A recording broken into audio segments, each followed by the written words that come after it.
Oh, that's a new dad smile right there if I've ever seen one. Hampus Lindholm and his fiancee Amanda welcoming a baby girl into the world. David Pasternak, he's a dad. Nikita Zadorov's a dad.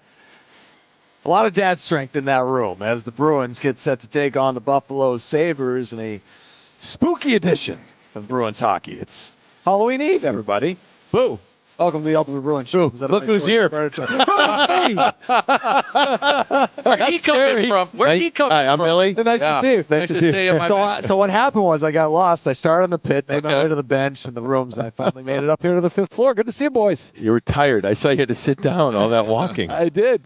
Ultimate Bruins Show is presented by Jordan's Furniture. Glad you could join us. We're here in our Wasabi Garden studio as we get ready for the matchup against the Buffalo Sabres. And you know, if we want to keep it with the Halloween theme, it was a scary performance against the Ottawa Senators and maybe a scary first period against the Islanders, but all was right with the world after that. A bounce back. Yeah, scary might be kind about that Ottawa performance. Scary is dead on about that first period because I won't speak for you watching. I'm sitting there being like, I'm scared. I'm like, is this where we're at? Yeah. Like, oh, come on now. We're not. It's too early in the season, right? Yep. Like, let's come on. But you got happy as the second and third period came around. A real kind of metamorphosis from whoa to hey, pretty darn good. So that was nice. And now, Barry, they've won 2 in a row at home and 2 of their last 3 overall. And that's not throwing out that Ottawa game because that was not fun. No, it wasn't. And I think in those 2 games that they won at home, they've only allowed 2 goals against in those games. They got 2 great goaltending performances by each goaltender. To your point, on Tuesday night, though, it was a situation where, man, oh man, after, 4 minutes? Yeah. And you're down 2-0 after you come back from Ottawa getting shellacked 7-2, and you're going, oh no. I could kind of, sitting at home on the couch, I could sense in the building people were starting to grumble a little bit, and it's like, hey, what's going on? But give them some credit for being resilient. They've showed that a lot this year. If they would just start a little earlier, start on time, Billy, I think it would be a much better result.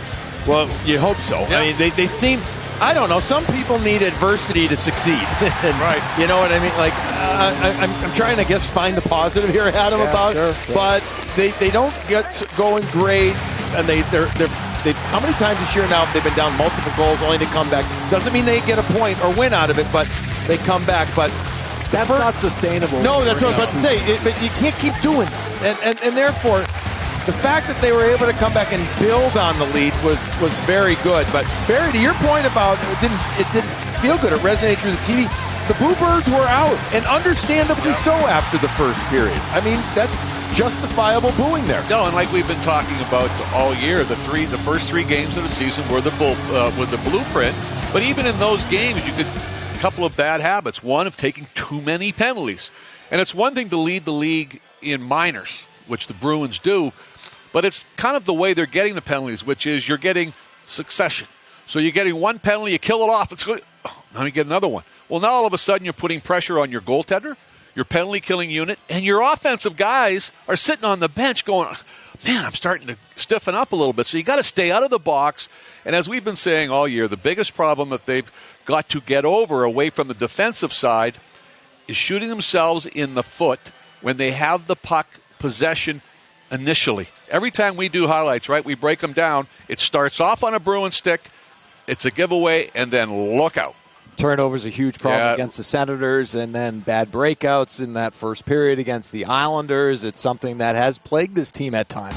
No question about it. All right, you give the Islanders credit for some forecheck too, but the Bruins have pucks on stick, and then they don't make the right decision. They don't have the outlet. You're going to reverse there. There's nobody there. Now you got 2-on-1 in the corner. Corrali gets hemmed in. Again, I'll give the Islanders credit, but you can't hold on to the puck. Eat it. Now you're putting it back down. They're not breaking the puck out of the zone. The first period, they were regularly playing with their backs, their faces to the wall, and not getting pucks out. So few clean passes were made when they had it. And, even like right there, you can't ice the puck in that situation. And guess what? That group's not going off, right?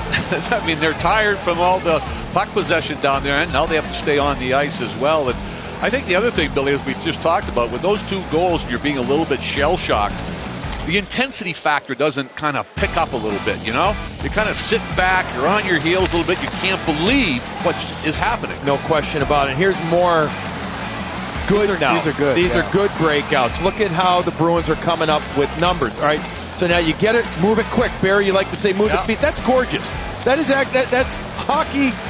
You know, that's beautiful right there. That's what you want. You want puck movement, feet movement, and more puck movement. Puck movement again, feet are moving, and now you get support through middle of the ice. The Bruins don't always do great stuff to the middle of the ice. That was a good example of it. They started moving their feet. Correct. You can't.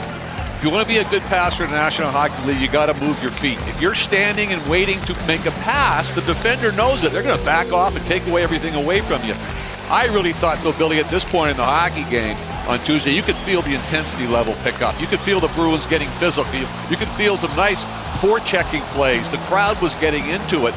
That's the emotion that you've got to start every game and every period with, and then that'll bring along all the other good aspects of your game. Certainly produced results, feeding off the crowd, feeding off the energy. Meanwhile, we showed you the first 3 goals of the game in the second period. Morgan Geekie added another, and then Fraser Minton with the icing on the cake with the empty netter. But it's more about what he has done on the penalty kill. Take a look at these numbers, and these are significant, Billy, because the Bruins are the most penalized team in the league. Yeah, and thanks to friends at Sports Logic, just a fantastic company. They do stuff like this, and this is where, you know, sometimes we can get over analytical, but these really show some good stuff for Fraser Minton. So thank you, Sports Logic, for these numbers. The block passes, I mean, first that means he's got great reads, good stick, good feet, stick checks, he's constantly moving. All right, 5th on the team. Loose puck recovery, excellent, and dump out success rate. Don't look past that, because how many times in years past, partner, did we say, oh, you got to get that out. Oh, you know, that's got to get past this area, that area. So as we show you him, look at his reads with this stick. He's got excellent head on swivel. He's really good at understanding space, and so where the puck may end up going, he's good at that, and he reads it. Weak side here. Overall, we've said it since day one. Watching him, mature game for a young player. Very mature game, and you know, I can guarantee you, as a youngster, he was very offensively gifted, and that will come. But to me, the maturity of his game is his 200-foot work. He's, for a young player, Billy, very good on faceoffs. That helps you on the penalty killing. And what does that also tell you when you look at that ice time? That shows you that the coach, at 21 years old, has confidence in you to put you out at big penalty killing, last shifts of periods, the last shift of a game to try and solidify a win.